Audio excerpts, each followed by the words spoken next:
नमस्कार, मी प्रभाकर लोंढे, खडतर प्रवास वर्तमानपत्राचा तथा खडतर प्रवास यूट्यूब चॅनलचा मुख्य संपादक। वाडी बामणी या ठिकाणी सोसायटीचं इलेक्शन झालं, निवडणुका पार पडल्या। 600 मतदान असणारी ही सोसायटी कशा पद्धतीनं भाजपाच्या विरोधामध्ये निवडणूक जिंकली हे वास्तव चित्र आज आपल्यासमोर मांडणार आहे। हा मांडण्याचा हेतू असा की लोक म्हणतात की पैसे वाटून लोक निवडून येऊ शकतात, पैशाच्या पुढं काही चालत नाही। हे सगळं खोटं ठरवण्याचं काम वाडी बामणीमधील सोसायटीतल्या सदस्यांनी करून दाखवलं आहे। खरं पाहिलं तर धनशक्ती विरुद्ध जनशक्ती कशी असते आणि सोसायटीतल्या पॅनलच्या सदस्यावर जे सदस्य आहेत मतदान करणारे ते विश्वास कसा टाकतात हे वास्तव चित्र आपल्याला बामणी वाडीमधून दिसतंय। आणि आपल्यासोबत आहे तो पॅनल जिंकणारा पूर्ण गट आणि त्या गटातले प्रमुख कार्यकर्ते यासोबत आहेत। आपण प्रमुख कार्यकर्त्यांना विचारूया या ठिकाणी एक कार्यकर्ते आपल्याला सोसायटीचं विलक्षण कशा पद्धतीनं जिंकलं आहे, कशा पद्धतीनं गावातली किंमत आपल्याला दाखवून दिली सदस्यानं हे आपण पाहूया। आपल्यासोबत आहेत गावकरी। काय मत आहे तुमचं? काय नाव तुमचं? माझं युवराज हरिभाऊ मोठे। तुम्ही निवडणूक लढले का? मी नाही। हां, मी कोण कार्यकर्ता? कार्यकर्ता आहे। काय बरं कार्यकर्ता म्हणून सांगा बरं, तुम्ही कसं काय या पॅनलवर लोकांनी विश्वास ठेवला? काय पार्टी आहे म्हणून मी त्यांचा कार्यकर्ता नाही आहे। तुम्ही कार्यकर्ता, तुमचा विश्वास सुद्धा आहे। गावातले जे सदस्य आहेत सोसायटीचे त्यांनी विश्वास ह्या लोकांवर ठेवला, काय करणार त्याची? चांगले काम करते म्हणून विश्वास ठेवला। बरं बरं बरं।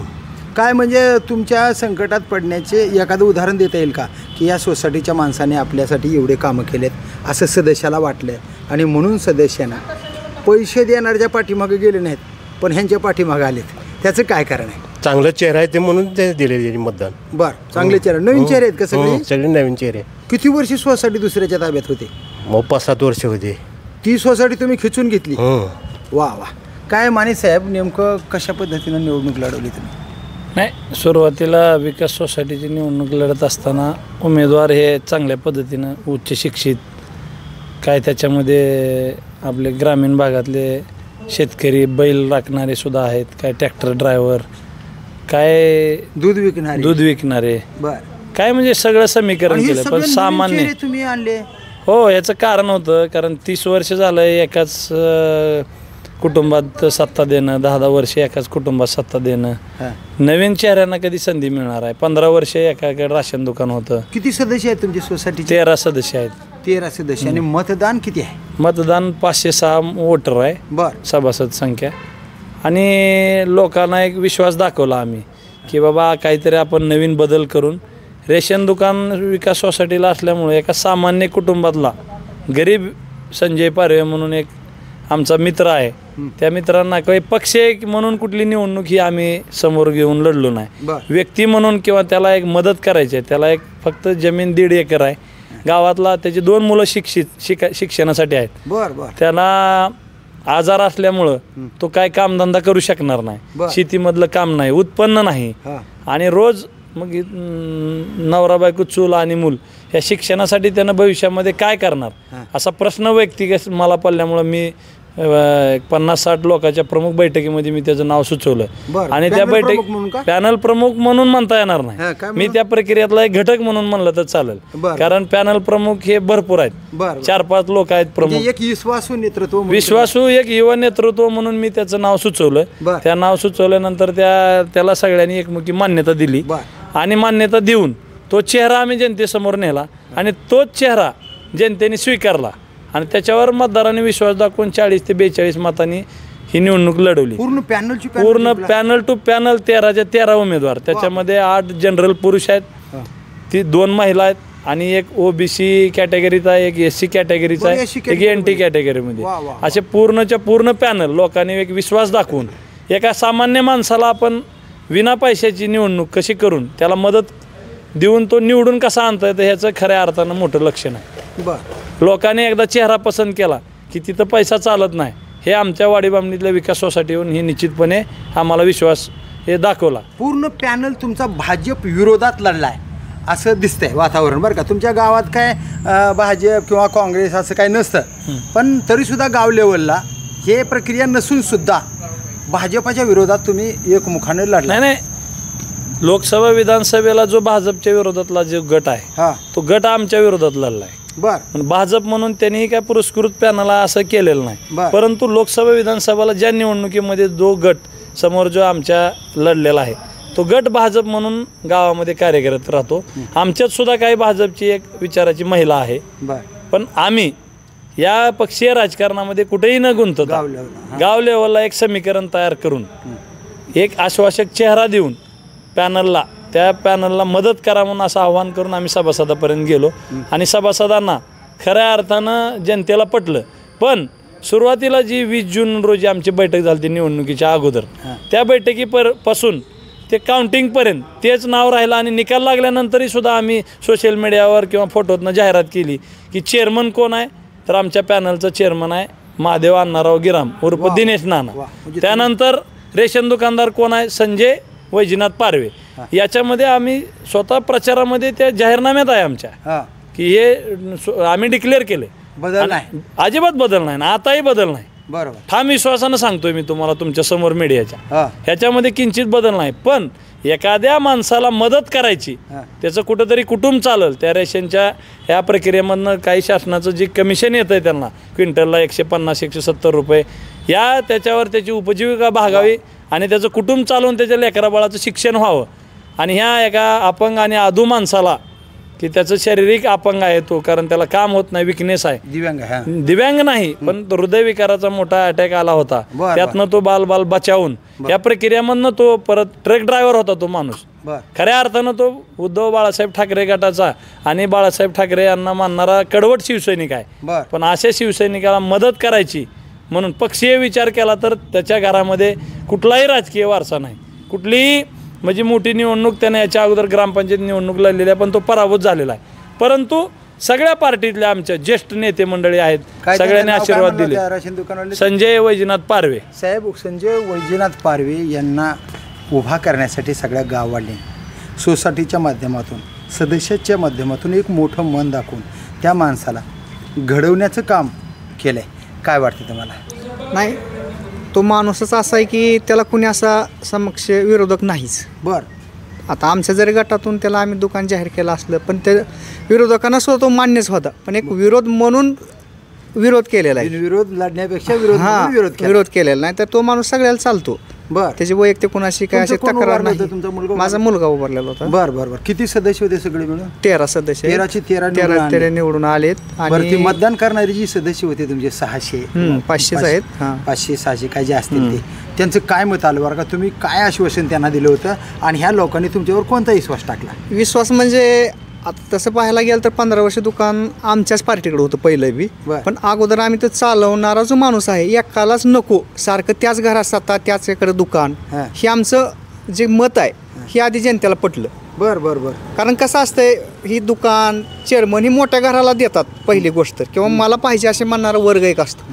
पण आमच्यात कुणीच असं की आम्हाला नको आहे, ही गरज कुणाला आहे, दुकान कुणासाठी पाहिजे किंवा एक गरजू व्यक्तीसाठी पाहिजे, श्रीमंताला कोणीही देतं. 30 वर्ष दुसऱ्याच्या 15 वर्ष आमच्याकडेच होतं, मागचा काही विषय नाही त्याचा, कारण आमच्याकडेच दुकान होतं ते पहिलं. भाजपाच्या या पॅनलला हरवण्यासाठी गाववाल्यांनी एकोपा करून तो पॅनल हरलाच पाहिजे अशी जिद्द केली का? नाही, विषय आमच्यात भाजपचा आणि पक्षाचा येतच नाही. बरं, आमच्यात काही ह्याच्यात ही काही विशेष आम्ही ठेवत नाही कुठल्याच ह्याच्यात. अशा त्याला एक सर्वसामान्याला न्याय मिळतोय ह्या हिशोबाने आम्ही ती लढाई लढलेली. माने साहेब, तुम्ही पॅनल प्रमुख आहात का?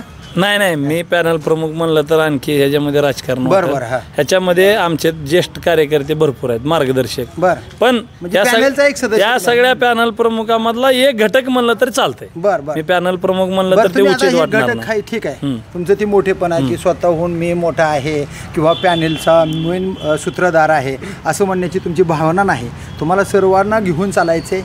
उद्याचे हे मतदार तुमच्यावर कायमस्वरूपी विश्वास ठेवून राहावे अशा पद्धतीची भूमिका तुमची आहे आणि त्याच्यात तुमचा बदल नाही. आता मला एवढं सांगा की तुम्ही या लोकांना काय विश्वास दिला आहे? नाही, आम्ही विश्वास प्रथम काय केलं माहिती आहे का? मी पत्रकार बंधू तुम्हाला एवढी विनंती करतो की मी चळवळीतला कार्यकर्ता आहे. मी 2008-9 पासून या प्रक्रियेत आहे.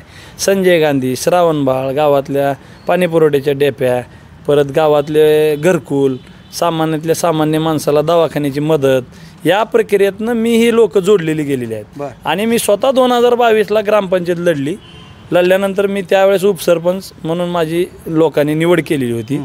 आणि या माध्यमातून मी शासनाच्या भरपूर योजना राबवल्या की मागासवर्गीय लोक असतील त्यांना सन्मानाची वागणूक आहे. गावामध्ये कुठलाही सर्वधर्म समभाव हा आमच्या मनामधला जो पुरोगामी विचार आहे, हा आम्ही विचार गाव लेवलला पुढे नेऊन ह्या लोकांची सेवा केल्यामुळं लोकांना एक विश्वास आहे की बाबा काही केलं तरी या लोकांमध्ये एक विश्वासाची नाळ आहे की यांनी एखादा शब्द दिला की हे करतात, पूर्ण करतात. काँग्रेसचा कार्यकर्ता असून सुद्धा त्या काँग्रेसचं नाव सांगत नाहीत आत्ता सध्या, बरं का. म्हणजे तुमचं मोठेपण इथून का दिसतंय? जरी मी काँग्रेसचा कार्यकर्ता असेल तरी गावाच्या लेवलला मी सर्वांमध्ये मिसळलो नाही. गावाच्या विकासासाठी मी माझा पक्ष आणणार नाही, ही भूमिका आहे. त्या पद्धतीनं तुमच्या गावातली लोक तुमच्यावर काँग्रेस म्हणून विश्वास ठेवतात का गावाला एक चांगला कार्यकर्ता म्हणून विश्वास ठेवतात? नाही, पक्ष म्हणून तर तसा विषय कुठंतरी राजकीय जीवनामध्ये पक्ष म्हणून एकतर केडर असणं आवश्यकच आहे. परंतु पक्षाच्या पेक्षा ह्या गाव लेवलला या ज्या छोट्या छोट्या निवडणुका होत्यात यांना काय पक्षीय लेबल नसतं, पक्षीय चिन्ह नसतं. बरोबर. त्याच्यामुळे याला पक्षीय म्हणताच येणार नाही. बरोबर. मुळात. आणि ज्या विधानसभा लोकसभा आहेत ते पक्षीय म्हणून आम्ही लढतो आणि त्याही गेली 10-15 वर्ष झालं सातत्यानं आम्हाला यश आहे. बरोबर. सातत्याने यश आहे, त्याच्यामध्ये नाकारण्याचं कारण नाही. तुमचं नाव काय? माझं नाव अमर विलास माने. तर हे अमर विलास माने आहेत. शेतकरी विकास पॅनल यांनी सोसायटीच्या माध्यमातून उभा केला होता आणि शेतकऱ्यांचे सदस्य जी की दूध विकणारे आहेत, ट्रॅक्टर चालक आहेत, शेतात काम करणारे आहेत, जनावराची पालन करणारे आहेत, म्हैस पालन आहे, शेळी पालन आहे आणि शेतकऱ्यांचे हे लेकरं गावाचा विकास करण्यासाठी धडपडतात. आणि यांच्यातलाच एक सदस्य त्यांना अटॅक आला होता, त्या लेकराला घडवायचं, त्याचे 2-2 लहान लेकरं आहेत. हे माणूस उभारला पाहिजेत आणि उभारला पाहिजेत म्हणून त्यांना सपोर्ट करून एक पॅनल उभा करून 13चे 13 सदस्य निवडून आणण्याचा विक्रम वाडी बामणीमध्ये झाला आहे. आणि हे सर्व कार्यकर्त्यांनी वर्गणी जमा केली. आम्ही स्वतः मी सांगतो तुम्हाला, मी स्वतः या पॅनल निवडून येण्यासाठी स्वतः 10,000 वर्गणी दिले सगळ्यांनी. यांनी ज्ञानेश्वर करळे आहेत, यांनी 10,000 रुपये दिले. म्हणजे स्वतःचे काय बाबा. बघा किती विशेष आहे की या सोसायटीला राजकीय आश्रय नाही, राजकारणातले पैसे यांनी वाटलेले नाहीत. यांनी स्वतःच्या कष्टाचे पैसे पट्टी केली, यांनी गोळा केले पैसे आणि त्याच्यातून पैसे बी दिले आणि मतदान बी दिले. हा इतिहास भाजपाच्या लोकांनी लक्षात घेणं गरजेचं आहे. गाव लेवलला राजकारण नाही, पण भाजपाचा पॅनल हारला एवढं मात्र निश्चित आहे. तर या पुढच्या काळामध्ये मी तर म्हणतो सोसायटीपासून ग्रामपंचायतपर्यंत, ग्रामपंचायतपासून जिल्हा परिषदपर्यंत, जिल्हा परिषद ते नगरपालिका आणि नगरपालिका ते महाराष्ट्राचं विधानसभेचं राजकारण निश्चितच भाजपाचं राजकारण पायउतार झाल्याशिवाय राहणार नाही. आता तर केंद्रातल्या राजकीय भाजपाच्या पंतप्रधानाला सुद्धा सुरुंग लागलेला आहे. कारण राहुल गांधीनं निवडणूक आयोगाकडे मतदान यादीचा हिशोब मागितला आहे आणि हे चोरून पंतप्रधान झालेत असा आरोप झाला आहे. आणि त्या आरोपाचा निश्चित इम्पॅक्ट पूर्ण देशात झाल्याशिवाय राहणार नाही. कारण ह्या सोसायटीवरून दिसतं आहे की गावामध्ये कसलंही राजकारण नसतं, तरीसुद्धा जर गाववाल्यांनी निश्चय केला की या माणसांना निवडून द्यायचं आहे तर पट्टी करूनसुद्धा निवडून देतात. हे वास्तव चित्र बामणी वाडीमध्ये दिसलेलं आहे आणि 13चे 13 सदस्य सोसायटीला निवडून आलेले आहेत. तर पाहूया येणाऱ्या काळामध्ये हे सदस्य गावातल्या सोसायटीच्या 600 सदस्याला कसा न्याय देतील आणि गावाचा विकास कसा करतील ते पाहूया येणाऱ्या काळातच. मी प्रभाकर लोंढे, खडतार प्रवास वर्तमानपत्राचा तथा खडतार प्रवास यूट्यूब चॅनलचा मुख्य संपादक. या चॅनलला सबस्क्राईब करा, शेअर करा, लाईक करा, बेल आयकॉनचे बटन दाबा आणि असे समाजहिताचे वेगवेगळे व्हिडिओ पाहण्यासाठी खडतार प्रवास यूट्यूब चॅनल सबस्क्राईब करा. धन्यवाद वाडी बामणीकर, धन्यवाद धाराशिवकर. जय हिंद, जय महाराष्ट्र.